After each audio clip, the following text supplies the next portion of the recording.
اذان ہو جانے کے بعد مسجد سے باہر نکلنا کیسا ہے؟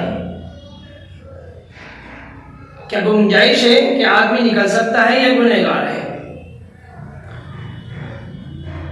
تو اگر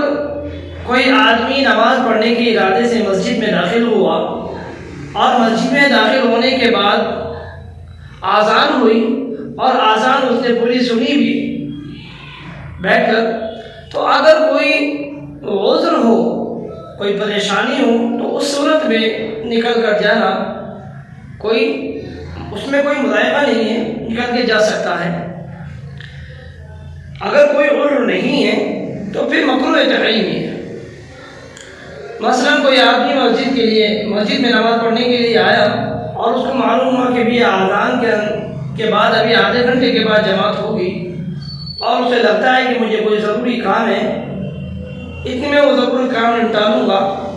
اور واپس آنے کا اس کا ارادہ ہے کہ آ کر نماز پڑھ لوں گا، تو اس صورت کے اندر کوئی حرج نہیں، کوئی مضائقہ نہیں، مسجد سے جا سکتا ہے اور بعد میں آ کر نماز پڑھ لے۔ اسی طریقے سے کوئی مسافر ہے اور وہ بیچ میں رکا، جب مسجد میں داخل ہوا تو اذان ہو رہی تھی، اب اس صورت اس نے دیکھا کہ ابھی کم سے کم 20 سے 25 منٹ ہے نماز کے اندر،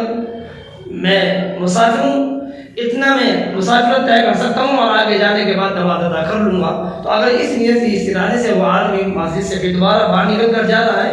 کہ دوسری جگہ نماز ادا کر لیں گے، اور اس کو جانا بھی ضروری ہے کیونکہ مسافر ہے، جتنی جلدی پہنچ جائے اتنا اچھا ہے، بہتر اپنے گھر۔ تو اگر اس صورت میں اس نیت سے وہ مسجد سے باہر نکلنا ہے تو اس میں کوئی حرج نہیں، کوئی مضائقہ نہیں ہے، جا سکتا ہے۔ لیکن اگر کوئی عذر نہیں ہے، کوئی پریشانی نہیں ہے، بغیر کسی عذر کے، بغیر کسی پریشانی کے، بیکار کے کاموں کے لیے مسجد سے باہر نکل کے جا رہا ہے، تو اس وقت میں اذان کے بعد مسجد سے باہر نکلنا یہ مکروہ تحریمی ہے۔ اس سے اجتناب کرنا چاہیے، بچنا چاہیے۔ جب اذان ہو جائے تو نماز کے انتظار میں بیٹھا رہے۔ اس کی بھی بڑی فضیلت آئی ہے کہ کوئی آدمی اگر مسجد کے اندر اذان کے وقت داخل ہو تو اور نماز کا انتظار کرے، اذان کے بعد اس بیچ کے اندر جو وقفہ ہوتا ہے اس وقفے کا اللہ تبارک و تعالیٰ الگ سے اس کا اجر عطا فرمائیں گے۔ اور اسی طریقے سے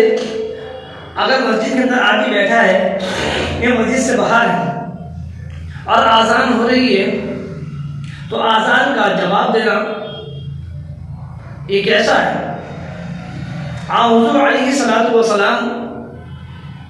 کی حدیث مبارکہ ہے، حضور نے فرمایا، عمر ابن عاص کی حدیث ہے کہ قال رسول اللہ صلی اللہ علیہ وسلم اذا قال المؤذن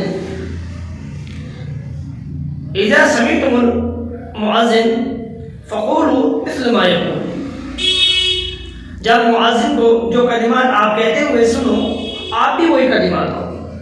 اور ایک دوسری روایت کے اندر حضرت عمر سے روایت ہے، وہ فرماتے ہیں کہ رسول اللہ صلی اللہ علیہ وسلم نے فرمایا اذا قال المؤذن، جب مؤذن یہ کلمات کہیں کہ اللہ اکبر اللہ اکبر، تو آپ بھی اسی کلمات کو دہراؤ، اللہ اکبر کہو۔ اسی طریقے سے حضور نے فرمایا کہ اگر مؤذن اس طریقے سے مؤذن اشہد ان لا الہ الا اللہ کہتا ہے تو آپ بھی اشہد ان لا الہ الا اللہ کہو، اور اشہد ان محمد رسول اللہ کہتا ہے تو آپ بھی اشہد ان محمد رسول اللہ کہو۔ اور اسی طریقے سے حی علی الصلاۃ اور حی علی الفلاح کہتا ہے تو اس صورت میں آپ لا حول ولا قوۃ الا باللہ کہو۔ اس کے بعد بالترتیب جب پوری اذان ہو جائے تو پوری اذان کے ساتھ ساتھ مؤذن کا جواب دینا چاہیے۔ یہ جواب دینا مستحب ہے ان لوگوں پر بھی جو مسجد کے اندر اذان کو سن رہے ہیں اور ان لوگوں پر بھی جو مسجد سے باہر اذان کو سن رہے ہیں۔ لہذا جو مسجد کے اندر بیٹھے ہیں تو جب حی علی الفلاح اور حی علی الصلاۃ کا کلام آئے تو ان کو چاہیے کہ وہ حی علی الصلاۃ حی علی الصلاۃ کے جواب میں حی علی الصلاۃ اور حی علی الصلاۃ کہیں اور حی علی الفلاح کے جواب حی علی الفلاح بولیں۔ لیکن اگر کوئی آدمی مسجد سے باہر اس کلام کو سن رہا ہے تو اس وقت میں حی علی الصلاۃ اور حی علی الفلاح کی جگہ لا حول ولا قوۃ الا باللہ کہنا چاہیے۔ یہ مستحب ہے اور اس کا اجر اور اس کا ثواب بھی حضور علیہ الصلوۃ والسلام کی حدیث سے ثابت ہے۔ فرماتے ہیں کوئی آدمی اگر اذان کا جواب دیتا ہے تو غفر له، اس کی جتنے بھی گناہ ہیں وہ گناہ معاف کر دیے جاتے ہیں، اس کے درجات بلند کر دیے جاتے ہیں، اور اس کو اللہ تبارک و تعالیٰ الگ سے اجر عطا فرماتا ہے، ثواب عطا فرماتا ہے۔ بلکہ حضور کی ایک حدیث میں عقبہ بن عامر سے روایت فرماتے ہیں کہ جب بندہ نماز کی آذان سن کر، آذان سننے کے بعد نماز کی تیاری کرتا ہے تو یقول اللہ عز وجل، اللہ تبارک و تعالیٰ فرماتے ہیں کہ دیکھ میرے بندے کو کہ یہ آذان سننے کے بعد اس نے نماز کی تیاری کری، اور جب نے نماز کی تیاری کری یہ کس لیے کری؟ یہ کہ بندہ میری تابع داری کر رہا ہے اور مجھ سے ڈر رہا ہے، منظور دیکھو اس کو کہ مجھ سے ڈر کر اور میری خوشنودی کے لیے اور میری محبت کے لیے میرے لیے نماز پڑھنے کے لیے جا رہا ہے، تو اللہ تعالیٰ فرماتے ہیں کہ دیکھو یاد رکھو میں تمہارے سامنے کہتا ہوں کہ قد غفرت لها، میں نے اس کے تمام گناہ معاف کر دیے، وادخلہ الجنہ، اب کل قیامت کے دن میں اس کو جنت میں داخل کروں گا۔ تو معلوم ہوا کہ کوئی آدمی اگر آذان کا جواب دے تو اس کے لیے یہ خوشخبری